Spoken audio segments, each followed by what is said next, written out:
ছোট মাছ কাটা, ধোয়া, পরিষ্কার করা একটু ডিফিকাল্ট, কিন্তু রান্না করাটা খুব ইজি। তো পরিষ্কার করা মাছের সাথে কাঁচামরিচ, পেঁয়াজ কুচি, সাথে গুঁড়া মশলা, লবণ মিক্সিং করে নিচ্ছি ভালো করে।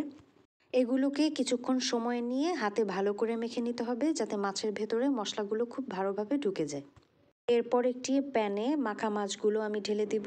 এর ওপরে সরিষার তেল দিয়ে আবার হাত দিয়ে কিছুটা মেখে নেব। মাখামাখি শেষ করে এর ওপর অল্প একটু পানি দিয়ে আমি 10 মিনিটের মতো মাছটা রান্না করে নেব। 10 মিনিট পর ঝোলটা শুকিয়ে এলে আমি চুলাটা বন্ধ করে দিব এবং এর উপরে কিছুক্ষণ প্যানটা বসিয়ে রাখবো।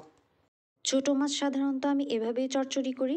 আপনারা কিভাবে রান্না করে খান সেটা অবশ্যই কমেন্ট বক্সে জানাবেন।